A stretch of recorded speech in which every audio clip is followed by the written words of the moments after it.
Aleluia, graça e paz, irmãos. Nós, dando continuidade aqui ao nosso estudo sobre dispensações, sobre discernindo os sinais dos tempos. Nós hoje vamos falar sobre dispensações bíblicas, amém? O que é dispensação?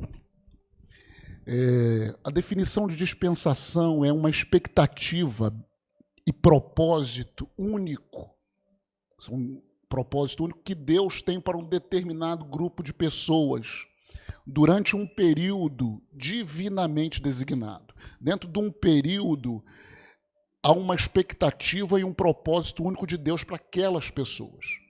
Então, a palavra de Deus, a Bíblia, ela se divide em dispensações, né? Nós vemos que ao longo da história humana há dispensações, né? Há uma expectativa sobre esses grupos de pessoas. E a palavra de Deus ela fala sobre isso, né? Nós vemos aqui, quando ela fala sobre algumas dispensações, você pode ver em Mateus capítulo 28, você pode abrir a sua Bíblia em Mateus capítulo 28, versículo 20. Ele fala assim: ensinando-os a guardar todas as coisas que vos tenho ordenado, e eis que estou convosco todos os dias até a consumação do século, né? Ele fala desse tempo chamado consumação do século. 1 Coríntios capítulo 2, 1 Coríntios, capítulo 2, verso 8. 1 Coríntios 2, 8 diz: sabedoria essa que nenhum dos poderosos desse século ou dessa dispensação, né, desse tempo, conheceu, porque se a tivesse conhecido, jamais teriam crucificado o Senhor da glória. Estavam falando daquele período de tempo, né? Efésios capítulo 1, Efésios 1, verso 21, diz: acima de todo principado e potestade, poder e domínio, e de todo nome que se possa referir não só no presente século, referindo também esse período de tempo que eles estavam, aquela dispensação, mas também no vindouro, em outra dispensação. Amém? Também tem em 1 Timóteo,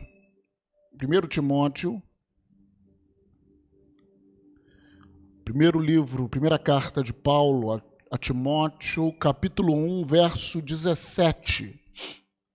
Diz assim: assim, ao Rei eterno, imortal, invisível, Deus único, honra e glória pelos séculos dos séculos. Aqui está falando sobre tempos de dispensações diferentes, né? E por último, Hebreus capítulo 1, Hebreus 1, versículo 1 e 2. Havendo Deus outrora, ou seja, em outro tempo, em outra dispensação, falado muitas vezes e de muitas maneiras aos pais pelos profetas, era a maneira que Deus falava, nesses últimos dias, ou nesse tempo, nessa dispensação, nos falou pelo Filho, a quem constituiu o herdeiro de todas as coisas, pelo qual também fez o universo. Então, nós vamos falar sobre essas dispensações bíblicas, que é justamente isso. São períodos de tempo em que Deus trata com os homens de uma determinada maneira. Há uma expectativa de Deus naquele período de tempo, com aqueles homens, de uma determinada maneira. Nós vamos ver, é interessante que no Novo Testamento são 2 livros que existem de mudanças de dispensações. O primeiro livro de transição, nós chamamos livros de transição, é o livro de Atos. No livro de Atos, nós vemos claramente aí uma mudança da dispensação. Você vai entender conforme nós fomos estudando, falando sobre isso. O livro de Atos, no qual o evangelho passa dos judeus para a igreja.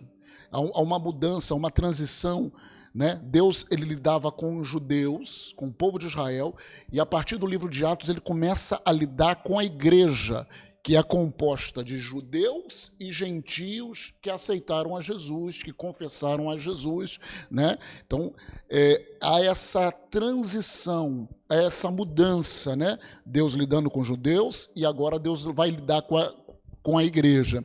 E um outro livro de transição também é um livro de Apocalipse. Apocalipse, da mesma maneira, no começo de Apocalipse, ele vem falando sobre a igreja, ali nas cartas de Apocalipse.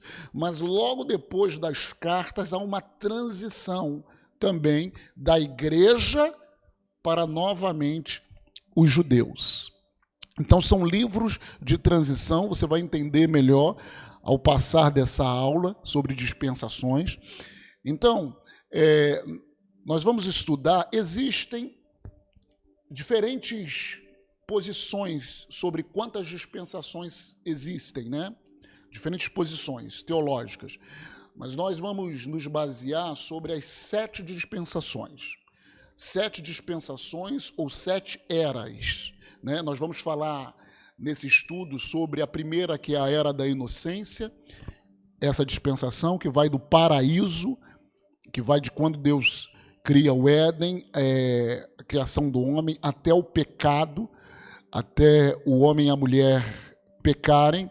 A segunda dispensação é a dispensação da autodeterminação ou a Era da Consciência, que vai justamente de quando Adão e Eva saem do Jardim do Éden, né? Desse tempo até o dilúvio. Essa é a segunda dispensação. A terceira dispensação que nós vamos falar é a era ou a dispensação da administração pelo homem, ou a era do governo humano. É o período, né, que vai do dilúvio, é o período pós-dilúvio, até Abraão, antes de Abraão, né? Da dispensação do governo humano. A quarta dispensação que nós vamos falar é a era dos patriarcas ou a era da promessa, é o período de Abraão ao período de Moisés, até Moisés.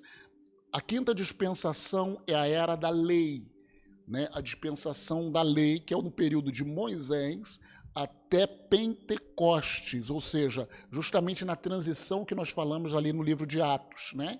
Até Pentecostes.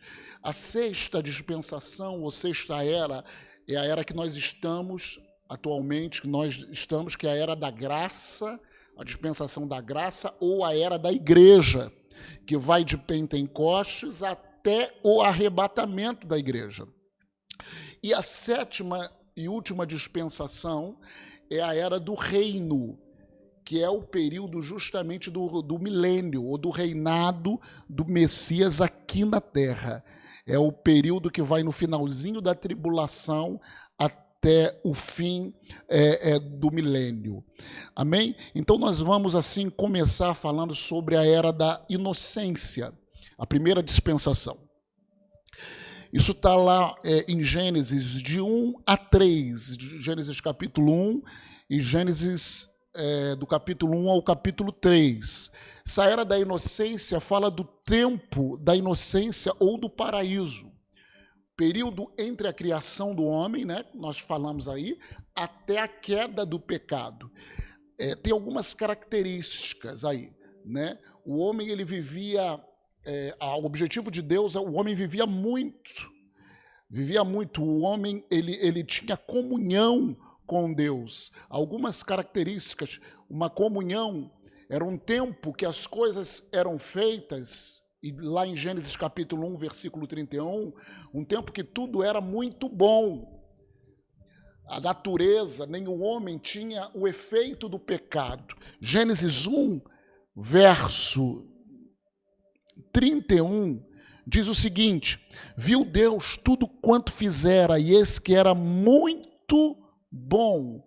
Então esse período da inocência não tinha influência de Satanás e nem do pecado sobre toda a criação. Só que nesse período Deus deu apenas um mandamento ao homem. Isso está lá em Gênesis capítulo 2, verso 16 E 17, o Senhor Deus lhe deu essa ordem: de toda árvore do jardim comerás livremente, mas da árvore do conhecimento do bem e do mal não comerás, porque no dia em que dela comeres, certamente morrerás. Então o homem e a mulher, foi um período que ele tinha uma mente fantástica, ele colocou o nome de todos os animais, tinha comunhão com Deus todos os dias, e só que a condição desse tempo, era que ele vivesse em obediência a este mandamento, a essa situação. Ele poderia comer de todas as árvores, menos daquela árvore do conhecimento do bem e do mal.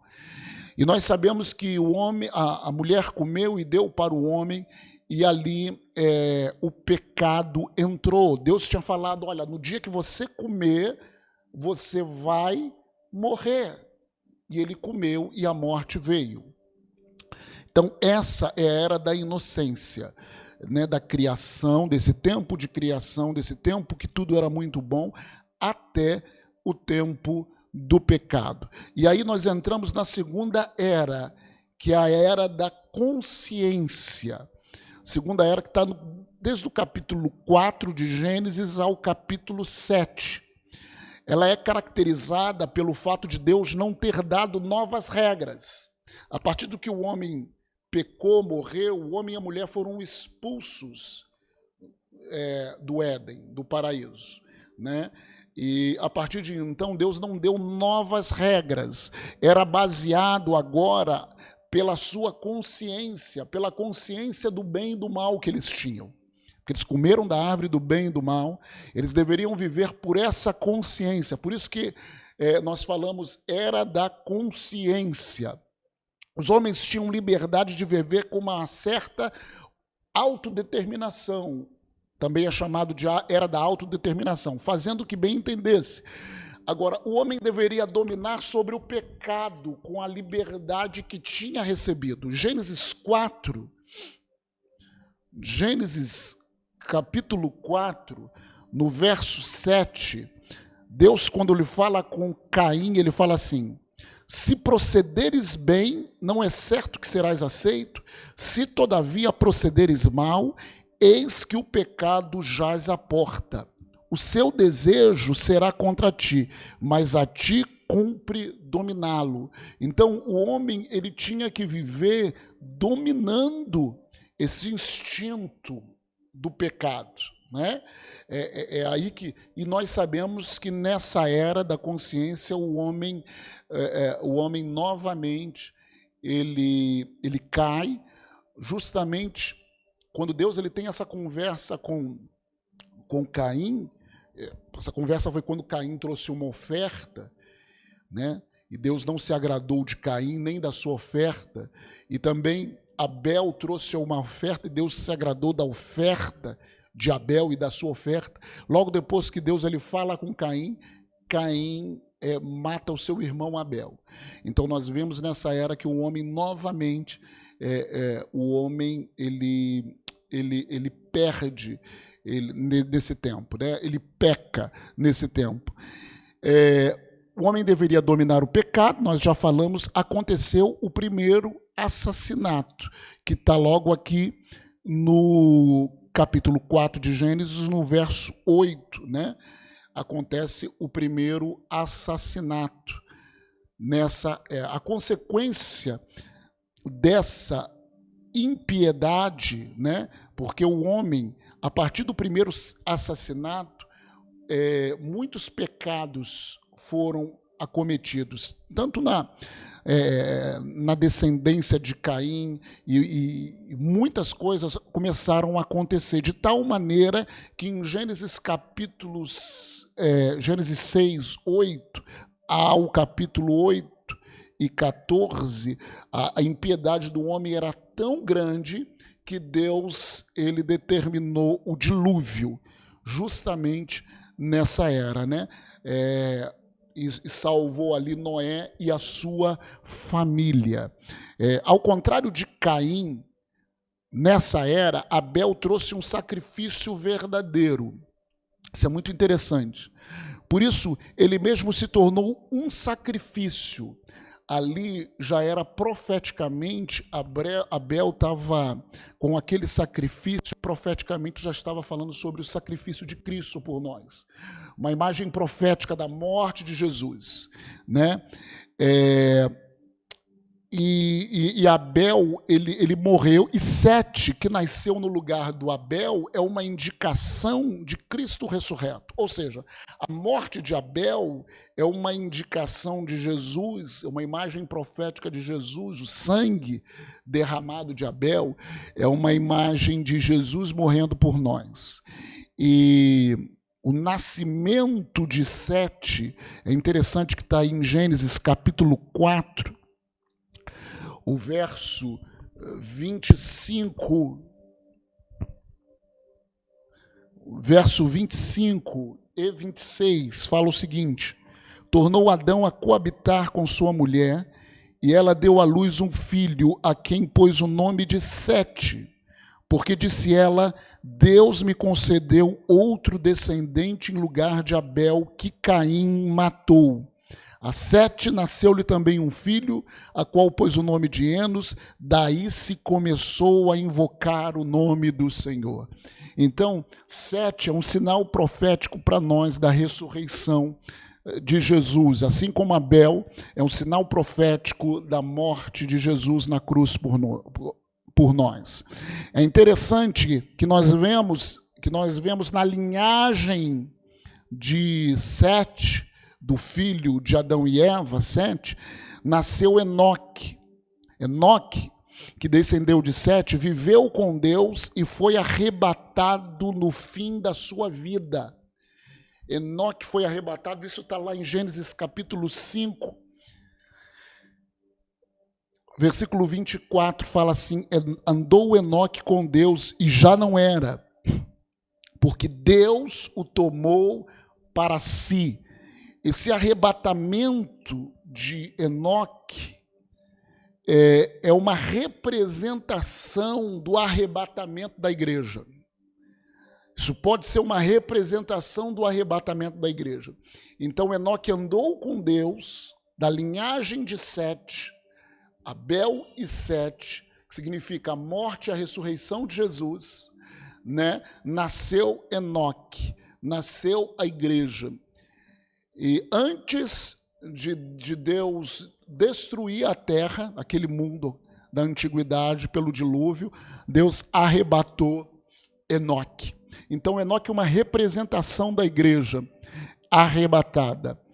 E é interessante também, Enoque, assim como Enoque é uma representação da igreja arrebatada, Noé, quando constrói a arca, né, e ali coloca a sua família, né, para ser salva do dilúvio, Noé e sua família também é uma representação, é uma imagem da salvação futura de Israel, né? A igreja vai ser arrebatada, isso nós vamos ver futuramente, e depois Deus vai começar a tratar com Israel na grande tribulação. Então, Noé é essa imagem da salvação futura de Israel. Paulo fala muito isso em Romanos. Amém? Então, tudo isso é a era que nós falamos agora, é a era da autodeterminação ou a era da consciência. A terceira era que a Bíblia nos mostra é a era do governo humano ou da administração pelo homem. Essa era após o dilúvio. Gênesis, isso está lá em Gênesis capítulo do 8 ao capítulo 12. Essa época é desde o dilúvio até Abraão. Nessa terceira era, a humanidade manteve o domínio sobre a criação decaída, mas os animais, é interessante o que acontece nessa era, os animais, algumas características, passaram a ter medo das pessoas. Isso está lá em Gênesis, capítulo 9, verso 2.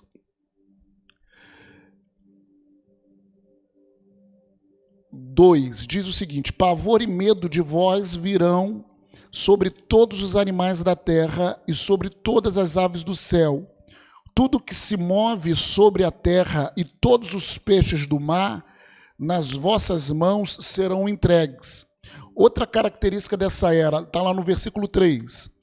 Tudo o que se move e vive ser-vos-á para alimento, como vos dei a erva verde, tudo vos dou agora. Carne, porém, com sua vida, isso é, com seu sangue, não comereis.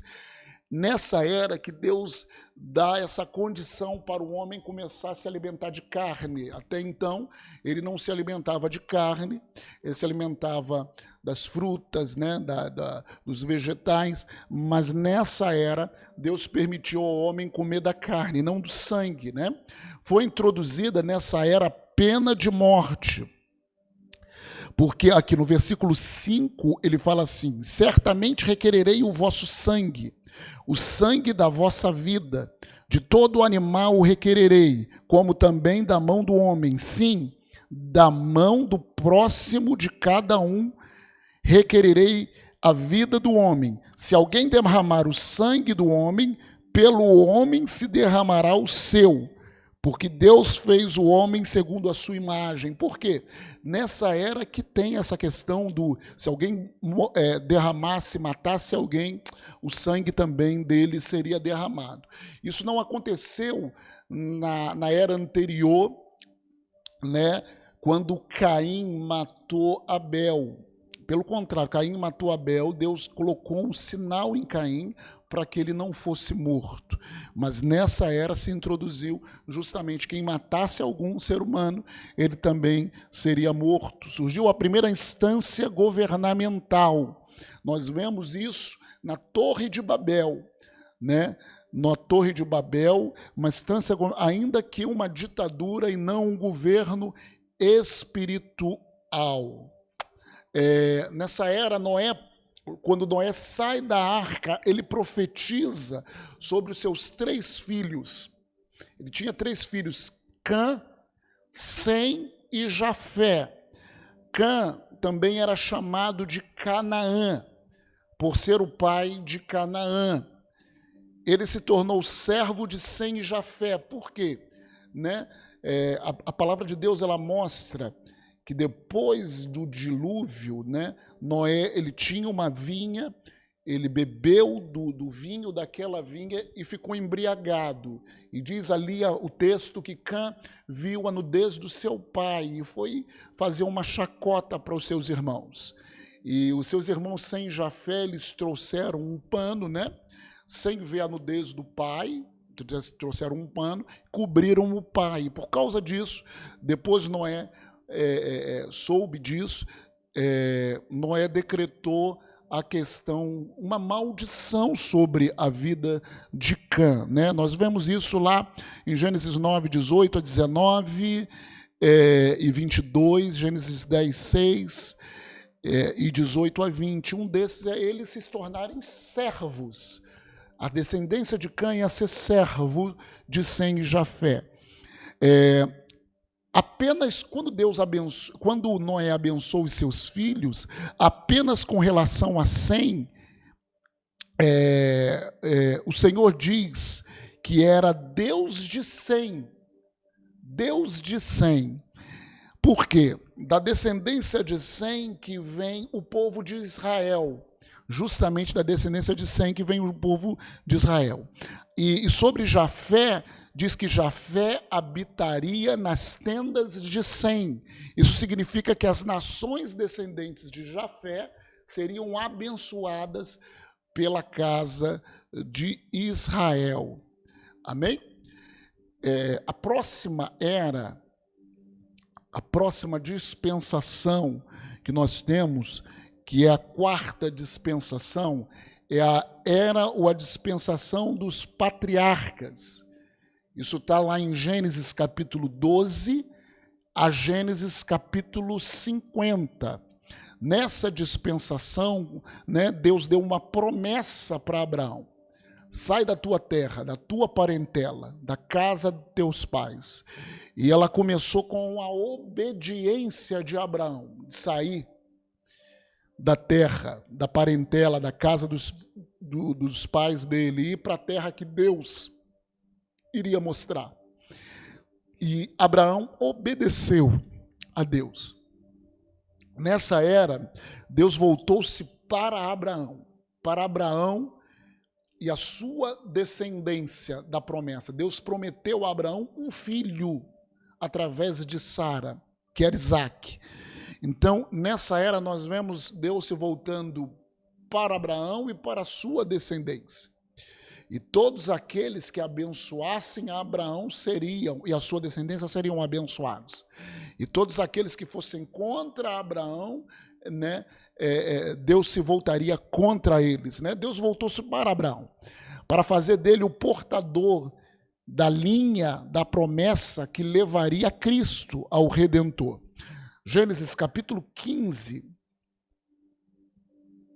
Gênesis 15, verso 4. A isso respondeu logo o Senhor, dizendo: não será esse o teu herdeiro, mas aquele que será gerado de ti será o teu herdeiro. Ou seja, o que seria gerado de Abraão, era o Redentor, Gênesis capítulo 17. Está falando de Isaque, mas também uma figura de Cristo. Versículo 16. Abençoá-la-ei e dela te darei um filho. Sim, eu abençoarei Sara, né? E ela se tornará nações. Reis de povos procederão dela. Então se prostrou Abraão, rosto em terra, e se riu. E disse consigo: a um homem de 100 anos há de nascer um filho, dará à luz Sara com seus 90 anos. Disse Abraão a Deus: tomara que viva Ismael diante de ti. Deus lhe respondeu: de fato, Sara, tua mulher, te dará um filho, e lhe chamarás Isaque. Estabelecerei com ele a minha aliança, aliança perpétua para a sua descendência. Então, através de Abraão e Isaque, Deus estabeleceu ali, dali viria o Redentor. Essa linha de bênção deveria partir expressamente, como nós vimos aqui, de Sara. Abraão recebeu a promessa da nova terra somente depois de ter obedecido à ordem de Deus para sair da tua pátria, da sua terra. Nós vemos isso. Isso está estabelecido em Gênesis 12, 1, 4 e 7. Foi o primeiro a receber a justificação pela fé. É interessante isso. Ele se tornou pai de todos os que crerem. Nesse tempo aqui. Romanos 4 e 3, ele fala sobre isso. Vamos ver. Romanos 4, verso 3. Diz o texto: pois que se diz a Escritura, Abraão creu em Deus, isso lhe foi imputado para a justiça. Gálatas 3, verso 6. É o caso de Abraão, que creu em Deus, e isso lhe foi imputado para a justiça. Tiago, capítulo 2, Tiago 2, verso 23, diz o seguinte: e se cumpriu a escritura, a qual diz: ora, Abraão creu em Deus, e isso lhe foi imputado para a justiça, e foi chamado amigo de Deus. Então foi o primeiro a receber essa justificação por ter crido em Deus, ou justificação pela fé. Abraão recebeu uma dupla promessa. Isso é muito interessante também. Quando ele saiu da sua terra, da sua parentela, Deus deu uma dupla promessa para ele, que isso simboliza também algo muito importante para nós. Primeiro, Deus ele falou ali, sua descendência vai ser como pó da terra. Essa expressão pó da terra ou areia do mar. Isso está lá em Gênesis 13. Gênesis capítulo 13, o verso 16. Deus fala aqui, Gênesis 13, 16. farei a tua descendência como o pó da terra, de maneira que se alguém puder contar o pó da terra, então se contará também a tua descendência. Então Deus falando que a descendência de Abraão seria como o pó da terra. Também 22:17 também fala. Essa é uma referência à descendência terrena de Abraão, o povo de Israel. Isso é interessante. E também Deus falou assim, sua descendência será como a estrela do céu. Gênesis 22, Gênesis capítulo 22, verso 17, que deveras te multiplicarei, certamente abençoarei, certamente multiplicarei a tua descendência como as estrelas do céu e como a areia da praia do mar, pó da terra e areia e estrelas do céu. Estrelas do céu é uma referência ao povo espiritual ou celestial, os crentes na nova aliança, a igreja. Então, a descendência espiritual de Abraão somos nós, a igreja, e a descendência terrena de Abraão é o povo de Israel. Amém? Nós vamos agora falar sobre a outra era, a quinta era, que é a era da lei, o tempo da lei. O tempo da lei está descrito lá, vamos lá ver, Êxodo capítulo 19, verso 1. No terceiro mês da saída dos filhos de Israel da terra do Egito, no primeiro dia desse mês, vieram ao deserto do Sinai. Né? A partir daí, ele começa a era da lei. Nessa era, Deus lidou principalmente com um único povo. Na época anterior, Deus estava lidando com Abraão especificamente e a sua descendência Isaac e Jacó, né? Todos aqueles que abençoavam. Nessa época da lei, na era da lei, Deus lidou principalmente com um único povo, que é o povo de Israel, para por meio dele alcançar outros povos. Esse era o objetivo de Deus. Isso está lá vamos ver aqui, em Gálatas capítulo 3, Gálatas 3, verso 6. É o caso de Abraão, que creu em Deus e isso lhe foi imputado para a justiça.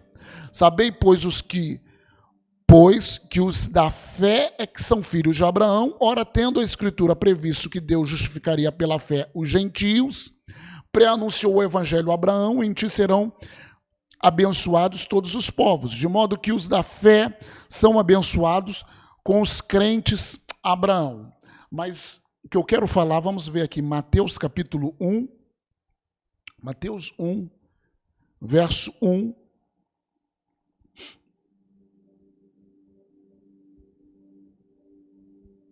Mateus 1, deixa eu abrir aqui a minha Bíblia.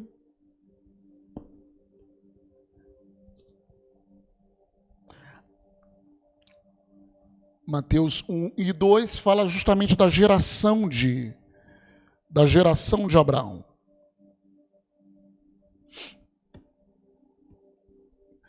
Mas nessa época da lei, Deus lidou com Israel. Através de Moisés, Deus deu uma aliança, ou Deus deu uma lei para Israel e não para os povos. Deus deu lei para Israel e não para a lei. Essa lei estava ligada à bênção e à maldição. Nós vemos em Deuteronômios 28, Deus falando que se eles obedecessem aquelas leis, eles teriam bênção. Se eles não obedecessem aquelas leis, viriam sobre ele maldições. Maldição. Então, era época da lei, eles deveriam obedecer aquelas leis.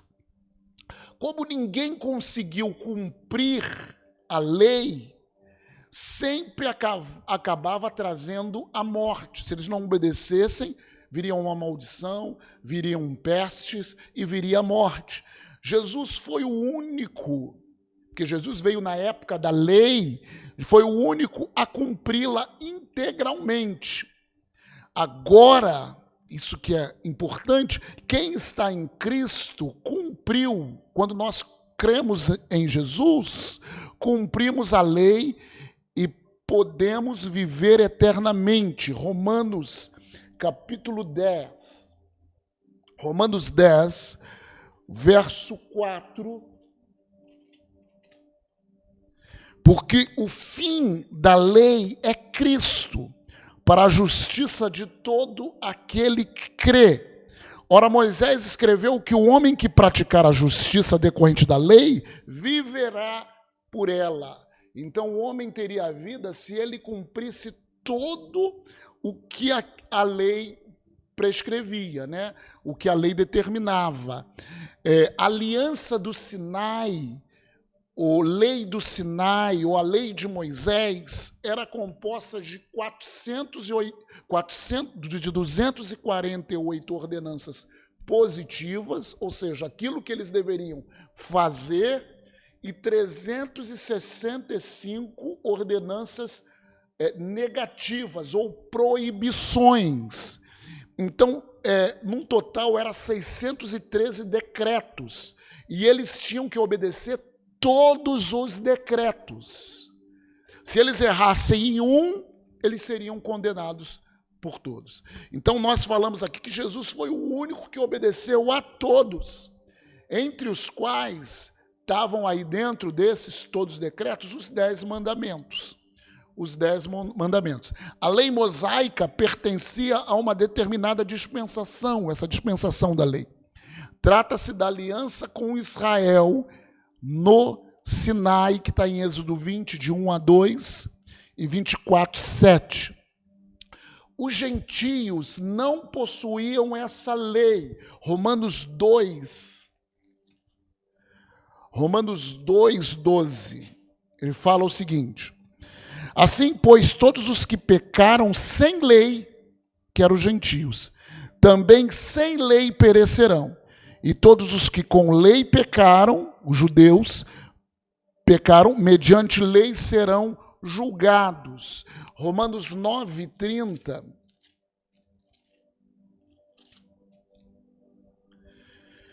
Fala, que diremos, pois? Que os gentios que não buscavam a justificação vieram alcançá-la. Todavia, aqui decorre da fé. Por quê? Porque eles não tinham a lei, né? Eles não tinham essa lei. Os gentios não possuíam a lei. Esse também é um motivo, presta atenção nisso. Isso que nós temos que entender. Isso nos dá uma condição de entendermos melhor o Evangelho. Muitas coisas são faladas na igreja, hoje em dia, sem o conhecimento. Esse também, presta atenção, os judeus, eles tinham a lei. Eles tinham que, a lei realmente falava do coração de Deus, coração moral de Deus, em relação às coisas. Os gentios tinham, e os judeus tinham, e os judeus eles viviam pelas ordenanças. E cada vez que os judeus não cumpriam aquela lei, eles pecavam, um cordeiro tinha que ser morto. Era apresentado ao sacerdote, e o derramamento daquele cordeiro inocente, o sangue derramado, servia para cobrir o pecado daquela pessoa. Né? Uma vez por ano também tinham que o sumo sacerdote, apresentar um sacrifício por todo o povo.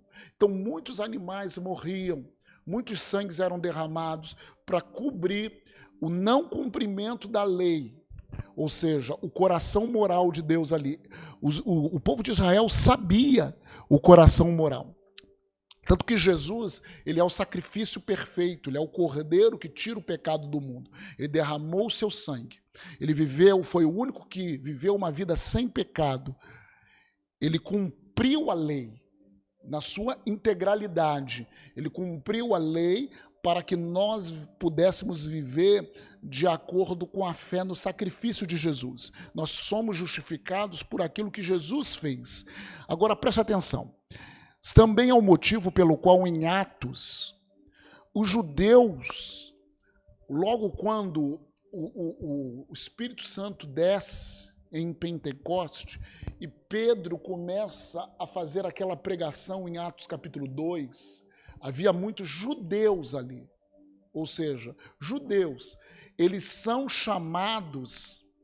foram chamados ao arrependimento. Por que eles foram chamados ao arrependimento? Arrependimento, mudança de mente. Arrependimento, se voltarem, porque eles sabiam, eles possuíam a lei. Isso está lá em Atos. Eu quero gastar um tempo contigo sobre isso. Isso está lá em Atos capítulo 2, verso 38. Quando eles escutam a pregação de Pedro, e Pedro fala, respondeu-lhes Pedro, arrependei-vos, e cada um de vós seja batizado em o nome de Jesus Cristo para a remissão dos vossos pecados, e recebereis o dom do Espírito Santo. Isso está em 3 também, capítulo 3, verso 19, isso tudo para os judeus. Arrependei-vos, pois, e convertei-vos, para serem cancelados os vossos pecados. Arrependimento era uma condição. Por quê? Porque eles detinham a lei, eles sabiam a vontade de Deus. Então, eles foram chamados ao arrependimento, porque eles tinham a lei. Já os gentios, ou aqueles povos que não eram judeus, eles foram chamados diretamente à fé. Isso está lá em Atos capítulo 10. Atos capítulo 10, o verso 43. Aqui, Pedro foi pregar ao gentio Cornélio e toda a sua casa. Aí, olha o que Pedro falou. Dele todos os profetas dão testemunho de que por meio de seu nome, todo aquele que nele crê, recebe remissão de pecados. Por meio do seu nome, todo aquele que nele crê, recebe remissão de pecados. Ainda Pedro falava essas coisas quando caiu o Espírito Santo sobre todos os que ouviam a palavra. Para os gentios, Pedro fala especificamente sobre fé, sobre crer no nome do Senhor Jesus. Efésios capítulo 1, aqui é Paulo falando.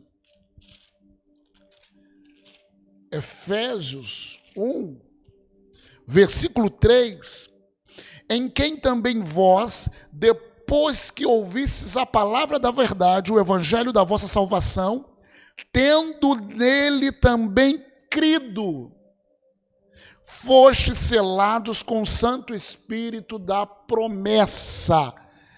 O que nós, vendo isso, o que nós entendemos? Que Israel, ele vai chegar à fé por meio do arrependimento. Por quê? Para Israel foi dada a lei. Então ele chega à fé por meio do arrependimento, ele se arrepende e ele entra na fé. E os gentios, nós que não somos judeus, chegamos ao arrependimento. Não é que o arrependimento não faz parte, mas chegamos ao arrependimento por meio da fé. Nós cremos em Jesus. A partir de crermos na obra consumada de Jesus, recebemos o Espírito Santo. E a partir do Espírito Santo, nós vamos mudando a nossa mente, nós vamos nos arrependendo. Entendeu? Como que Deus ele trata conosco, com os gentios. A nova aliança entrou em vigor com a morte e a ressurreição de Jesus. Foi ao mesmo tempo o início de uma nova dispensação, que é a dispensação da igreja, né? Por isso, o Senhor instituiu a ceia em Mateus capítulo 26, no verso de 6 a 28, nos finalzinho, o Senhor vai instituir a ceia no final da sua vida, como o começo de uma nova aliança, imediatamente antes da sua morte. O Senhor institui a ceia. Então, no tempo que Jesus estava aqui na terra, né, era o tempo já do término daquela dispensação da lei. Jesus veio, cumpriu a lei na sua integralidade, ele morreu, ele ressuscitou por nós, ele apareceu aos discípulos, e em Pentecoste começa uma nova aliança. Para aqueles judeus que não acreditam em Jesus, isso é importante também. Para aqueles judeus que não acreditam em Jesus, a lei permanece tendo validade completa. Eles serão julgados pela lei e estarão eternamente perdidos. Na dispensação da lei, todo mundo tinha que cumprir todas as leis, todos aqueles decretos positivos e negativos. Lá em Mateus capítulo 5, Mateus 5,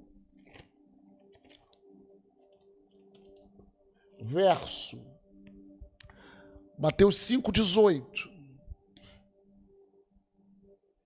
Porque em verdade vos digo, até que o céu e a terra passem, nenhum i ou tio jamais passará da lei até que tudo se cumpra. Se os judeus querem viver pela lei, eles vão ter que cumprir todos os estatutos, todos os estabelecimentos da lei. Mas para aqueles que creem em Jesus, a justiça que nós recebemos é pela fé em Cristo Jesus. A Bíblia é clara em dizer que ninguém será justificado diante de Deus pelas obras da lei. Isso está lá, Romanos, capítulo 3.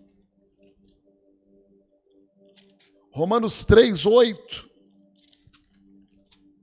Diz: e por que não dizemos, como alguns caluniosamente afirmam que o fazemos, pratiquemos males, para que venham bens, a condenação deste é justa.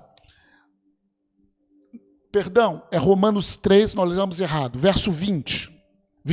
Visto que ninguém será justificado diante dele por obras da lei, em razão de que pela lei vem o pleno conhecimento do pecado, ou seja, ninguém é justificado pelas obras da lei. 28 também. Concluímos, pois, que o homem é justificado pela fé, independente das obras da lei. Ninguém seria justificado pela lei, porque ninguém ia conseguir cumprir a lei. A lei veio para que o homem pudesse entender a sua condição de pecador, que ele precisava de um Salvador. Né? Então a Bíblia é muito clara nisso, né? Isso também fala em Gálatas 2,16, Gálatas 3,10, Apocalipse 20, de 12 a 15. Por isso, de acordo com Apocalipse 20, você lembra que Apocalipse é um livro de transição também, que vai partir da igreja para o povo judeu. Apocalipse 20, os perdidos serão julgados pelas suas obras e não pela graça. Os gentios que não estão em Cristo e não têm a lei, estão perdidos mesmo sem a lei, porque possuem a consciência. Nesse caso, ele é julgado. Os gentios, como que eles são julgados? Não aceitaram Jesus, mas eles têm uma consciência. Isso está expresso lá em Romanos capítulo 2. Vamos ver. Verso 11 ao 16. Porque para com Deus não há acepção de pessoas. Assim, pois, todos os que pecaram sem lei, os gentios, também sem lei perecerão, e todos os que com lei pecaram mediante lei serão julgados. Porque os simples ouvidores da lei não são justos diante de Deus, mas os que praticam a lei hão de ser justificados. Quando, pois, os gentios, que não têm lei, procedem por natureza de conformidade com a lei, não tendo lei, servem eles de lei para si mesmos, ou seja, eles procedem de acordo com a sua consciência. Esses mostram a norma da lei gravada no seu coração, testemunhando-lhes também a consciência e os pensamentos, mutuamente acusando ou defendendo-se. no dia em que Deus, por meio de Cristo Jesus, julgar os segredos aos homens de conformidade com o meu evangelho. Os gentios, eles vão ser julgados pela sua consciência, ou pela lei em seus corações, né?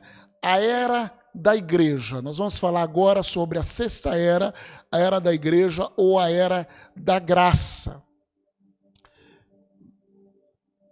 Isso está estabelecido. Atos capítulo 2, verso 1, começa em Pentecoste, oficialmente começou com o derramamento do Espírito no Pentecoste, né? E termina com o arrebatamento da igreja. O tempo da lei foi substituído pelo tempo da graça. Nós estamos no tempo da graça, na era da igreja. Isso está lá em Hebreus capítulo 8. Hebreus 8. 7. Porque se aquela primeira aliança tivesse sido sem defeito, de maneira alguma estaria sendo buscado lugar para uma segunda. Verso 13. Quando ele diz nova, nós estamos debaixo da nova aliança, torna antiquada a primeira. Ora, aquilo que se torna antiquado e envelhecido está prestes a desaparecer. Nós estamos numa nova aliança a partir do sangue de Jesus. Nós estamos debaixo dessa nova aliança. Lucas 22. Lucas, capítulo 22, verso 19. E tomando um pão, tendo dado graças, o partiu e lhes deu, dizendo: isso é meu corpo, oferecido por vós, fazei isso em memória de mim. Semelhantemente, depois de cear, tomou o cálice, dizendo: esse é o cálice da nova aliança no meu sangue, derramado em favor de vós. Então, a ceia do Senhor é algo da nova aliança. A diferença da nova aliança é que Israel não tem mais nenhuma preferência na nova aliança em relação aos gentios. No Novo Testamento, Deus não se revela mais ao seu povo de forma separada, Israel. A pessoa é salva exclusivamente por meio de Jesus. Sem ele, ambos estão perdidos, judeus e gentios. Todas as pessoas estão destinadas à salvação em Cristo. Todos, tanto judeus quanto gentios. Qualquer pessoa que aceitar pela fé é eleita em Cristo. Efésios, capítulo 1.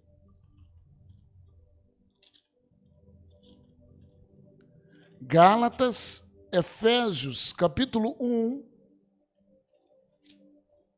Aleluia.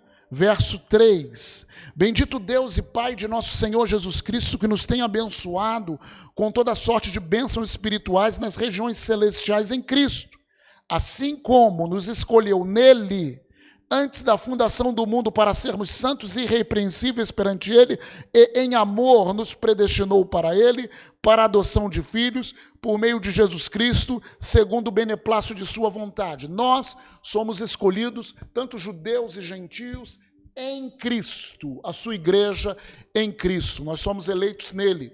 O Espírito Santo foi derramado, esse foi o momento do nascimento da igreja.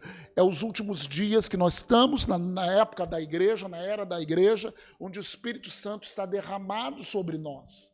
Amém? É a era do Espírito Santo. Os crentes da nova aliança são batizados no corpo de Jesus por meio do novo nascimento. Nós nascemos de novo quando cremos em Jesus, quando confessamos Jesus. E isso, o simbolismo disso, físico, é o batismo nas águas. Então, nessa aliança, temos a ceia do Senhor, temos o batismo das águas, temos o Espírito Santo derramado sobre toda a carne, todos aqueles que creram em Jesus. A igreja de Jesus é um corpo formado de judeus e gentios. A separação de judeus e gentios foi eliminada. Isso está em Gálatas capítulo 3, verso 28. E se sois de Cristo, também sois descendências de Abraão e herdeiros segundo a promessa. Efésios capítulo 2, verso 13. Mas agora em Cristo Jesus, vós que antes estavas longe, gentios, fostes aproximados pelo sangue de Cristo, porque ele é a nossa paz, o qual de ambos fez um, e tendo derribado a parede da separação que estava no meio, a inimizade, aboliu na sua carne a lei dos mandamentos na forma de ordenanças, para que dos dois criasse em si mesmo um novo homem, fazendo a paz e reconciliasse ambos em um só corpo com Deus, por intermédio da cruz, destruindo por ela a inimizade. Vindo, evangelizou paz a vós outros que estáveis longe, gentios, e paz também aos que estavam perto, os judeus, porque por ele ambos temos acesso ao Pai em um Espírito. Aleluia! Todas as nações entrarão na bênção de Abraão, de acordo com a promessa de Deus. Isso é muito importante. Está lá em Gálatas, capítulo 3, no verso 8. Ora, tendo a Escritura previsto que Deus justificaria pela fé os gentios, preanunciou o evangelho a Abraão. Em ti serão abençoados todos os povos. De modo que os da fé são abençoados com o crente Abraão. Aleluia! Nós somos abençoados. A nova era da graça é um mistério de Deus. O povo de Israel não entendia isso. Daniel também não foi revelado isso para Daniel. Esse mistério que era a igreja. Efésios capítulo 3. Versículo 4 a 6. Pelo que, quando ledes, podeis compreender o meu discernimento do mistério de Cristo, o qual em outras gerações não foi dado a conhecer aos filhos dos homens, mas agora foi revelado aos seus santos apóstolos e profetas no Espírito, a saber, olha o mistério, que os gentios são co-herdeiros, membros do mesmo corpo, e coparticipantes da promessa em Cristo Jesus, por meio do Evangelho. Qual era o mistério? Esse mistério era a igreja. A igreja era um mistério. Todas as nações entrariam nessa bênção de Abraão. A nova era da graça é um mistério, nós vimos aqui. Seu fim chegará quando o número dos gentios na igreja for completado e esta for arrebatada. Isso está em Romanos, capítulo 11, o término da era da igreja. Romanos, capítulo 11, verso 25. Porque não quero, irmãos, que ignoreis esse mistério, para que não sejais presumidos em vós mesmos, que veio endurecimento em parte a Israel. Por que endurecimento em parte? Porque a igreja também é composta de judeus que acreditaram. Os apóstolos, né, são judeus que acreditaram e se tornaram igreja. Então, em parte, foi endurecido Israel. Até que haja entrado a plenitude dos gentios. Então, há um tempo determinado para a plenitude dos gentios e assim todo Israel será salvo. Aleluia! Romanos, capítulo 11, verso 25. Todos os pecados do passado, na era da graça, do tempo da igreja, todos os pecados do passado, do presente e do futuro são perdoados em Cristo Jesus. Colossenses capítulo 1, verso 14. No qual temos a redenção, a remissão dos pecados. Hebreus capítulo 10. Hebreus 10, versículo 14. Porque com uma única oferta, Jesus aperfeiçoou, aleluia, para sempre quantos estão sendo santificados. Jesus morreu uma vez, ele aperfeiçoou para sempre. Então, eu e você fomos perdoados, aleluia, para sempre. Glória a Deus. Quem crê em Jesus é filho de Deus. Nessa era da graça, tempo da igreja, aqueles que crerem em Jesus receberam o poder de serem feitos filhos de Deus. João 1, 12 a 13. Eles receberam a promessa da ressurreição e do arrebatamento. A igreja, na era da graça, recebe a promessa da ressurreição e do arrebatamento. 1 Tessalonicenses, capítulo 4, verso 13. Não queremos, porém, irmãos, que sejais ignorantes com respeito aos que dormem, para não vos entristecerdes como os demais que não têm esperança. Pois se cremos que Jesus morreu e ressuscitou, assim também Deus, mediante Jesus, trará em sua companhia os que dormem. Ora, ainda vos declaramos, até o 18, por palavra do Senhor isso, nós os vivos, os que ficarmos até a vinda do Senhor, de modo algum precederemos os que dormem. Porquanto o Senhor mesmo, dada a sua palavra de ordem, ouvido a voz do arcanjo e ressoada a trombeta de Deus, descerá dos céus e os mortos em Cristo. O que é isso? Os mortos desse tempo, dessa era da igreja, que acreditaram em Cristo, ressuscitarão primeiro. Depois nós, os vivos, os que ficarmos, seremos arrebatados juntamente com eles entre nuvens, para o encontro do Senhor nos ares, e assim estaremos para sempre com o Senhor. Consolai-vos, pois, uns aos outros com essas palavras. Aleluia! Então nós receberemos a promessa da ressurreição e do arrebatamento. E a última era que nós vamos falar nesse estudo, finalizando, é a era do reino, ou seja, do reinado, do milênio. A igreja vai subir. A igreja vai subir.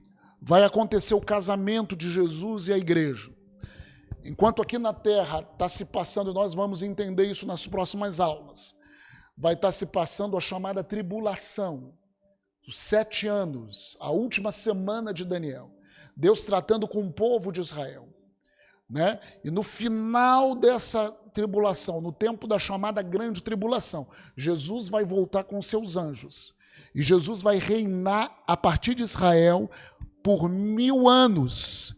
Então esse reinado a partir de Israel em 1000 anos é a era do chamado reino.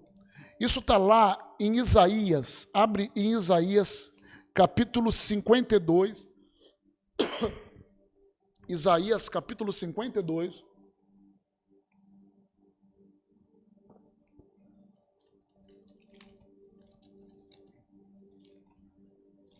Isaías 52, versículo 7, que formosos são sobre os montes os pés do que anuncia as boas novas, que faz ouvir a paz, que anuncia coisas boas, que faz ouvir a salvação, que diz a Sião, o teu Deus reina, eis o grito dos teus atalaias, eles erguem a voz, juntamente exultam, porque com seus próprios olhos, distintamente, veem o retorno do Senhor a Sião. Aleluia!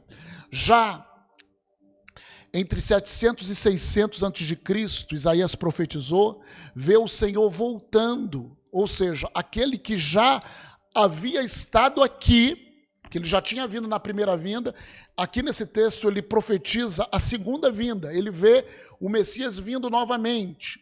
No fim dos tempos, Israel será restaurado, primeiramente no sentido físico e depois também espiritualmente.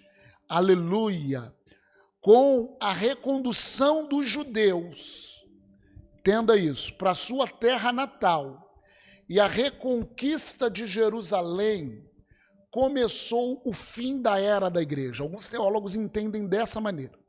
Em 1948, com a volta do Estado de Israel, e muitos judeus voltando para Israel, novo estabelecimento de Israel, e muitos judeus voltando para Israel, alguns teólogos entendem que isso é um sinal do final da era da igreja, em que a era da igreja está se findando. Ao mesmo tempo, começou uma ação salvadora de Deus com Israel. Essa transição entre a igreja e Israel se completará no arrebatamento. Isso que alguns teólogos entendem, que nós já estamos numa época de transição, ou seja, muito próximo do arrebatamento. Né? Apocalipse 1:19. Apocalipse 1, versículo 19. João, quando recebe a revelação, o livro de Apocalipse, ele é baseado nisso. Escreve, pois, as coisas que viste. João, ele tem uma visão do Cristo glorificado, né? Aquela visão gloriosa de Jesus glorificado. As que são, eram no tempo de João, o tempo da igreja, que logo no capítulo 2 e capítulo 3, fala sobre as orientações, né, de Deus às igrejas. Para a igreja, cada carta dessa é cada carta de orientação às igrejas. Então, as coisas que são é o tempo da igreja. Coisas que vistes, aquela revelação do Jesus glorificado. As coisas que são, era o tempo da igreja. E as coisas que hão de acontecer depois dessas. A partir do capítulo do capítulo 4, Apocalipse está se referindo justamente a esse tempo. Ou seja, o tempo, novamente, que Deus ia tratar com Israel. Isso está aqui em Apocalipse 1:19, a partir do capítulo 4. Depois da tribulação, o Senhor voltará em glória para estabelecer o seu reino messiânico. E para onde ele voltará? Para Jerusalém, em Israel, né? Mateus capítulo 24,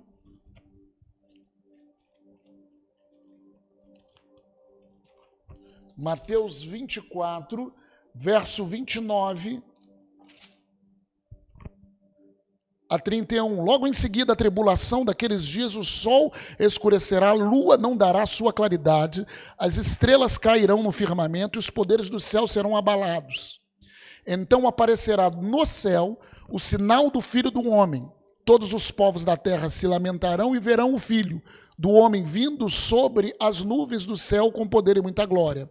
E ele enviará os seus anjos com grande clangor de trombeta, os quais reunirão seus escolhidos dos quatro ventos de uma e outra extremidade dos céus. Ezequiel também 34. Ezequiel 34, verso 11 a 13. Porque assim diz o Senhor Deus, eis que eu mesmo procurarei as minhas ovelhas e as buscarei. Como o pastor busca o seu rebanho, no dia em que encontra ovelhas dispersas, assim buscarei as minhas ovelhas, livrá-las-ei de todos os lugares para onde foram espalhadas. Está falando dos judeus. No dia de nuvens e de escuridão, tirá-las-ei dos povos e as congregarei dos diversos países e as introduzirei na sua terra. Apacentá-las-ei nos montes de Israel, junto às correntes em todos os lugares habitados da terra. Então aí fala sobre a promessa de Deus, sobre o retorno do povo judeu para a sua pátria. Isso começou em 1948, no final dessa era da igreja, que muitos teólogos entendem. final da era da igreja. E isso vai terminar na volta de Jesus, no final da tribulação, a volta de Jesus e o reinado de Jesus na terra. Aleluia, no seu sentido absoluto. É interessante que em 1947 foram encontrados os chamados rolos de Qumran. Esses rolos de Qumran nas cavernas junto ao Mar Morto, e que continham quase a totalidade do Antigo Testamento, além de muitos comentários. Isso aconteceu na mesma época do estabelecimento do Estado de Israel, em 1948. Então, alguns entendem que isso é um sinal profético de Deus, mostrando que ele estava retomando suas promessas com Israel. Ou seja, voltando a tratar com Israel. Amém? As suas promessas, executá-las até o final. Muitos entendem esse sinal profético. Tem muitas coisas que vai se cumprir também em Israel. Isso está lá em Ezequiel, capítulo 34, versículo 23 ao 38. Suscitarei para elas um só pastor, e eles as apacentará. O meu servo Davi é que as apacentará. Ele lhes servirá de pastor. Eu, o Senhor, lhe serei por Deus, e o meu servo Davi será príncipe no meio delas. Eu, o Senhor, o disse. Farei com elas aliança de paz, e acabarei com as bestas feras da terra. Seguras habitarão no deserto, e dormirão nos bosques. Delas e dos lugares ao redor do meu outeiro eu farei bênção. Farei descer a chuva a seu tempo. Serão chuvas de bênção. As árvores do campo darão o seu fruto, e a terra dará a sua novidade. Estarão seguras na sua terra. E saberão que eu sou o Senhor, quando eu quebrar as varas do seu jugo e as livrar das mãos dos que as escravizavam. Já não servirão de rapina aos gentios, e as feras da terra nunca mais as comerão, e habitarão seguramente, e ninguém haverá que as espantes. Levantar-lhes-ei plantação memorável, e nunca mais serão consumidas pela fome na terra, nem mais levarão sobre si o opróbrio dos gentios. Saberão, porém, que eu, o Senhor, seu Deus, estou com elas, e que elas são o meu povo, a casa de Israel, diz o Senhor Deus. Vós, pois, ó ovelhas minhas, ovelhas do meu pastos, homens sois, mas eu sou o vosso Deus, diz o Senhor Deus. Então, esse tempo de paz, esse tempo de prosperidade, isso vai se cumprir. Ainda está por um futuro em Israel que precisa ser cumprido. E aonde que vai ser cumprido? Nesse reino milenar. No reino milenar de Jesus Cristo, não só Israel aguarda por um futuro maravilhoso, mas também as nações. A partir de Israel, as nações vão ser abençoadas. Isso está em Zacarias, capítulo 8. Zacarias, aleluia. Capítulo 8, verso 22.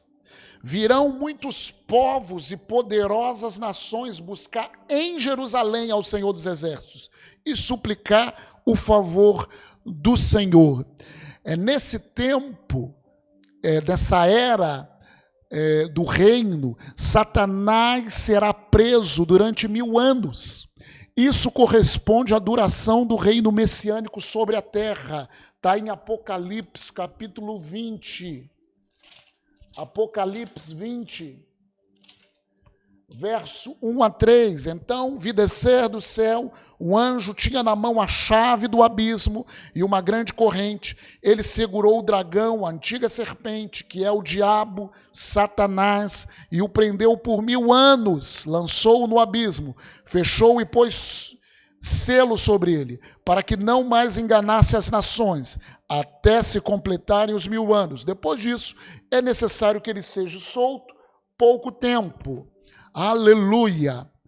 Glória a Deus. Então, tudo isso no reinado de 1000 anos. Serão realizadas nesse tempo também as bodas do Cordeiro, de Jesus com sua noiva, a igreja. Aonde que vai ser isso? Nos céus. Apocalipse capítulo 19, versos 7 a 9, fala sobre as bodas do Cordeiro. Alegremos-nos, exultemo-nos e demos-lhes a glória, porque são chegadas as bodas do Cordeiro, cuja esposa a si mesmo se ataviou. Pois lhe foi dado vestir-se de linho finíssimo, resplandecente e puro, porque o linho finíssimo são os atos de justiça dos santos. Então me falou o anjo: escreve, bem-aventurado aqueles que são chamados à ceia das bodas do Cordeiro.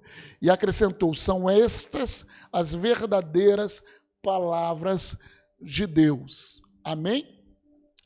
Então, queridos, nós falamos nessa aula sobre as dispensações, sobre o tempo que Deus ele trata especificamente com cada pessoa, com cada grupo de pessoa, né, nessas eras. Nós falamos que existem 7 dispensações: a era da inocência, do paraíso, a queda, o pecado, a era da consciência, do momento em que o homem saiu do jardim, Adão e Eva, saiu do jardim do Éden, até o dilúvio.